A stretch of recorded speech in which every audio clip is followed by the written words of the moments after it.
Come to me, all you who labor and are burdened. I remember a community member who once shared, I've been rich and I've been poor. Rich is easier. When Jesus invites those who labor and are burdened, he recognizes, which is to say, he sees and knows the tragic challenges at the margins, how heavily some people are burdened by the activities of daily living that are just plain easier for the privileged. I will give you rest, Jesus says. So Jesus uses the word rest as a mandate to all religions of the world to work against the persecution of those at the margins, to provide for all people equal opportunity to join the benefits of this beautiful gift of a planet. And it promises salvation and rest from this world which is imperial, based on empire.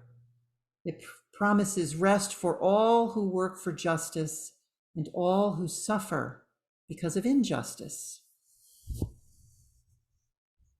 Take my yoke. Take my yoke.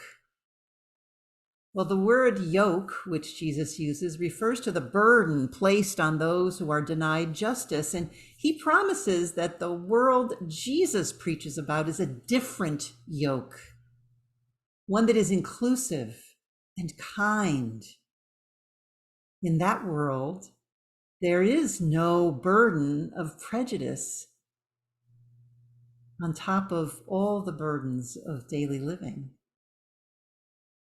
Learn from me, Jesus says. The teaching Jesus provides comes from the Hebrew scriptures, such as today's reading from Zechariah, and it is about service to one another, humbling to one another, not domination. Jesus teaches and preaches, learn from me a different way to be.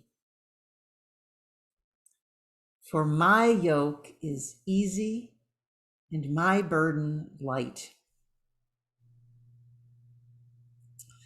Today's words will help us understand the rest of Matthew's gospel and the parables that are coming in the summer and the fall, which focus on judgment. In the Gospel of Matthew, Jesus comes across as angry towards some people, specifically those who put stumbling blocks before others, those who make church more difficult and less accessible.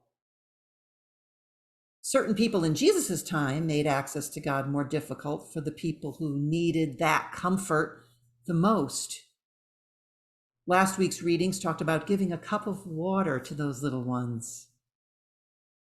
And also last week, Reverend David brought in a reading from the Quran that said that taking care of the most vulnerable is the best way to worship God. God's anger in Matthew is not rage. Instead, it's more of an expression of how God is tired of and condemns the actions of privileged people who shut out and exclude rather than welcome and comfort. Where do we see that in our church today? Surely we see it in the exclusion of certain people from certain sacraments, in particular the LGBTQ community and also women. Surely we see it when some of the largest denominations in the country, including our own, reject certain people as against my religion, a non-Christ-like stand that influences our legislators and has a deleterious impact on the rights of those people. But also, where do we see tenderness, compassion, service, welcome, rest in our world today? I see it in the kindnesses extended in this community.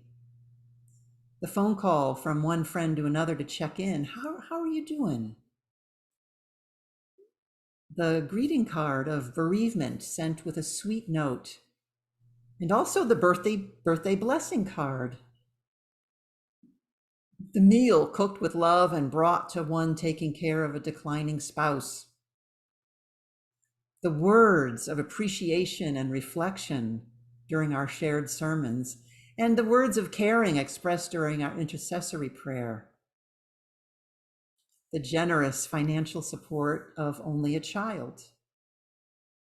The warm and sincere welcome offered to every person who joins us, whether for a day, a month, or 51 years. Come to me, all you who labor and are burdened, and I will give you rest. Take my yoke upon you and learn from me, for I am meek and humble of heart, and you will find rest for yourselves. For my yoke is easy and my burden light.